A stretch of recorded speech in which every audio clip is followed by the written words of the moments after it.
Oi, meu nome é Gustavo e você sabia que as plantas podem sentir diferentes tipos de luz e usá-las para decidir quando crescer, germinar ou florescer? Então, neste vídeo, a gente vai entender o que é o fitocromo e como as plantas percepcionam a luz. As plantas, no decorrer evolutivo, elas desenvolveram vários mecanismos que são altamente especializados para conseguir sentir a luz.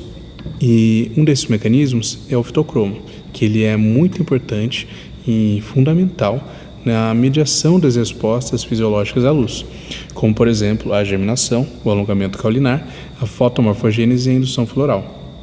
Na imagem do lado a gente consegue ver claramente que tem um alongamento caulinar e também teve a germinação. E o fitocromo ele é muito importante para isso, inclusive para saber no momento da germinação. Tem alguns tipos diferentes de semente que o fitocromo é importante para saber se ela vai germinar em um ambiente claro ou no ambiente escuro, às vezes no dia ou na noite. Então, ele é muito importante em vários aspectos. Então, o que é o fitocromo?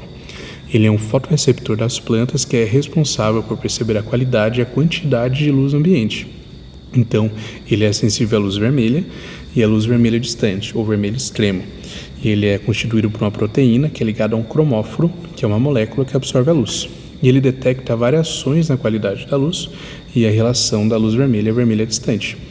E converte a energia luminosa, pode ser do sol, de uma lâmpada, em sinais bioquímicos para regular, então, os processos fisiológicos das plantas. Então, a estrutura química do fitocromo. A funcionalidade do fitocromo está ligada à estrutura molecular e ela é composta por duas partes principais, é um homodímero. Então tem duas subunidades que são idênticas e cada subunidade é composta por um domínio sensor de luz e um domínio regulador. Quando o cromóforo absorve a luz, ele sofre uma isomerização que altera a conformação da proteína e que ativa e traduz esse sinal luminoso em uma cascata, ou seja, vários eventos bioquímicos em sequência dentro da célula vegetal. E vamos entender as duas formas do fitocromo, que é a PR, que é a forma inativa, e a PFR. E ela se alterna entre essas duas formas. Então elas são fotointerconversíveis e cada um com um espectro de absorção diferente.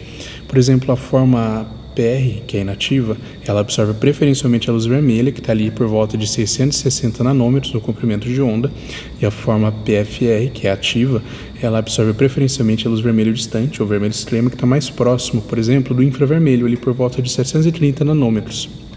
E a conversão entre a PR e a PFR, que é um processo que depende diretamente da qualidade da luz incidente na planta e funciona como interruptor. Então, ela se converte entre uma e outra para, digamos que, ligar essa resposta fisiológica ao estímulo da luz.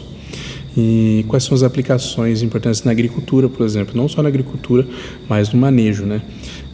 Na regulação do crescimento, a germinação e o florescimento e a luz de sombra e competição. Então, por exemplo, o fitocromo ele consegue desencadear respostas que para evitar a sombra e otimizar, por exemplo, a captação da luz, para ele se desenvolver melhor, né? E aqui a gente tem uma tabela bem legal sobre a fotoconversão ou fotorreversibilidade. A gente tem aqui o comprimento de onda de cada um, da absorção do PR e do PRF. Então, a luz vermelha, ela promove a conversão de PR para PFR, que ativa o fitocromo. E a luz vermelha distante, ou vermelho extremo, promove a conversão de PFR para PR, que inativa o fitocromo. É como se fosse um interruptor que permite que a planta mude, né? E mesmo na ausência de luz, o fitocromo ainda continua desempenhando um papel muito importante na regulação do desenvolvimento vegetal, que nesse processo é conhecido como reversão escura. Então, no escuro, a forma ativa do fitocromo, o PFR, ele se reverte para sua forma inativa, que é a PR, num processo que não requer luz.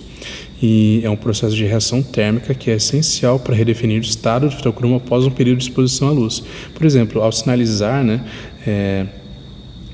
uma ausência prolongada à luz, esse mecanismo desencadeia várias respostas, por exemplo, diminuição da atividade fotossintética, redução da síntese de clorofila, alongamento acentuado de hipocólito entre nós e inibição do desenvolvimento normal das folhas, por exemplo. E agora sobre as sementes fotoblásticas que eu falei lá no início. O fitocromo ele é um sensor que é muito importante para saber o momento ideal da germinação de muitas sementes, por exemplo. A semente de alface é uma fotoblástica positiva, então ela requer luz para germinar. Então o fitocromo ele consegue ter essa presença de luz vermelha que converte a PR em PRF, que é o sinal para germinação. Ou, por exemplo, uma fotoblástica negativa, ela inibe, isso é inibida pela luz e prefere germinar na escuridão, por exemplo, o tabaco.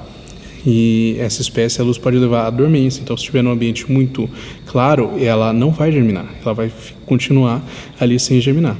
E a gente tem umas descobertas recentes, né, que a engenharia de plantas e fitocromos para climas específicos, então é uma aplicação muito legal para o manejo, por exemplo, e várias aplicações na agricultura. E é isso, gente. Muito obrigado e espero que você tenha aprendido um pouco mais sobre o fitocromo e como ele é muito importante para várias respostas fisiológicas nas plantas.